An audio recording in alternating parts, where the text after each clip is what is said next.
Bom, um tema importante que a gente pode comentar, que a gente pode lembrar aqui, é o que é a igreja. Para definir o que é a igreja, alguns já elaboraram pontos que são conhecidos como marcas da igreja. E uma lista que se tem muito em meios sérios para se definir a igreja, coloca como um dos pontos principais e talvez o principal, a pregação da palavra. Por que a pregação da palavra? Porque a pregação da palavra, ela forma ovelhas. A palavra é o que traz fé. Como diz em Romanos 10, que a fé vem pelo ouvir e ouvir pela palavra de Deus. Então, só se forma pessoas para Deus através do anúncio da palavra. No mesmo capítulo, o apóstolo Paulo diz: como crerão naquele de quem não ouviram falar? E como ouvirão se não há quem pregue? Então, é preciso crer em Jesus. E para se crer, é preciso ter o contato com a pregação. Em linhas gerais, é assim que acontece, é assim que funciona.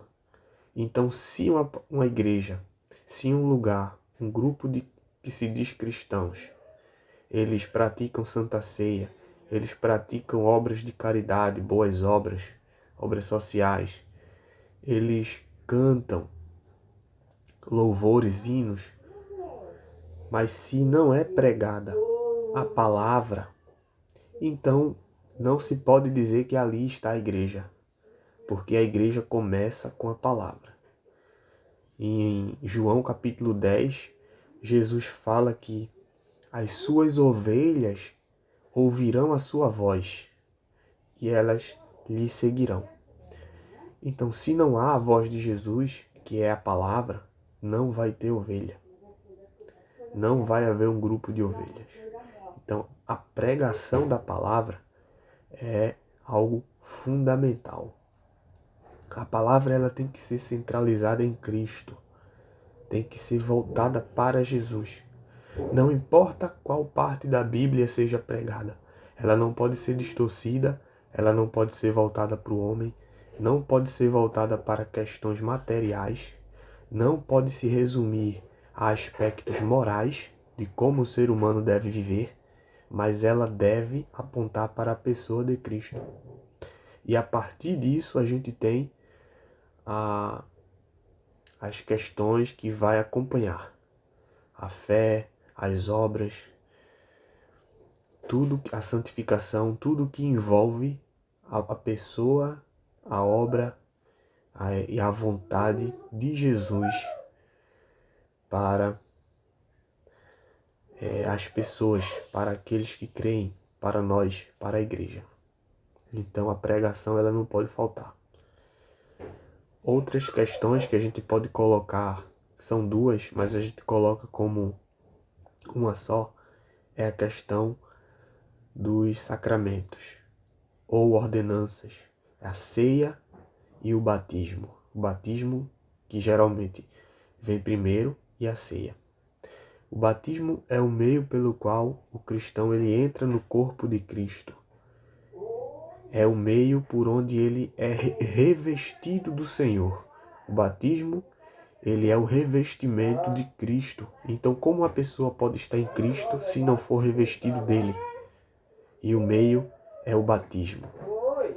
Em Gálatas 5, o apóstolo Paulo diz que todos os que fostes batizados, de Cristo vos revestistes. Então o batismo é o revestimento de Cristo.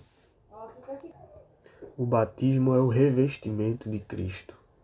Então é algo fundamental para também se ter a igreja, se formar os cristãos. Alguém já disse que o batismo é o ventre da igreja. É por meio do qual se nasce os cristãos. é necessário nascer da água e do Espírito. Quem crê e for batizado será salvo. O batismo ele é fundamental para se ter a igreja. Então, a ceia também, como eu falei, que está relacionado. A ceia é nós nos alimentarmos de Cristo. É nós fazermos aquilo, comermos o pão e bebermos o vinho para anunciarmos a morte de Cristo até que Ele venha. Então, Cristo morreu por nós e nós anunciamos isso na ceia. E nós comemos o pão, o vinho, o corpo e o sangue de Cristo, que é para o perdão dos nossos pecados. Ali está a nossa salvação, na obra de Cristo. E nós temos isso vivo na Santa Ceia. Então, se não tiver a Santa Ceia, não tem igreja, não tem o corpo de Cristo. Então, esses são pontos fundamentais para se ter a igreja.